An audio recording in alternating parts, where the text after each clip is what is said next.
Je voudrais qu'on lise un psaume ensemble, le psaume 133, verset 1. Voici, oh qu'il est bon, oh qu'il est doux, qu'il est agréable pour des frères de demeurer ensemble. J'écoute souvent des prières, on écoute ça dans l'église. Seigneur, qu'il est bon, qu'il est doux, qu'il est agréable pour des frères et sœurs de demeurer ensemble. Et parfois, ce n'est pas la réalité et ce n'est pas vraiment ce que tu penses.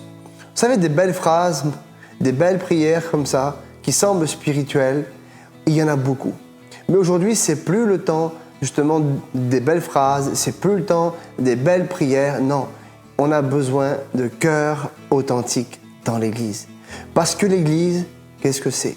L'Église, elle est composée de frères et de sœurs ensemble. Et tu as besoin justement que cette communion soit réelle et qu'elle soit vraie.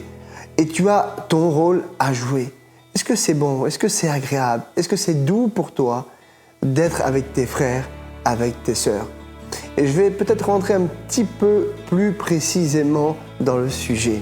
Il y a certaines personnes, certains frères, certaines sœurs, que quand tu croises, c'est pas bon, c'est pas agréable et c'est pas doux. Et pourtant, ça reste tes frères et tes sœurs. Alors aujourd'hui, faisons en sorte que notre cœur soit en alignement avec les versets, avec la parole de Dieu, qu'il est bon, qu'il est doux, qu'il est agréable. Ton frère restera toujours ton frère. Ta sœur restera toujours ta sœur. Tu as besoin de te rapprocher d'eux.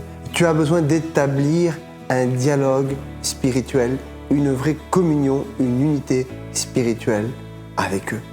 Alors aujourd'hui, engage-toi à cela, que chaque jour, justement, tu ne puisses plus dire simplement qu'il est bon, qu'il est doux, qu'il est agréable, mais que ça devienne une réalité dans ta vie.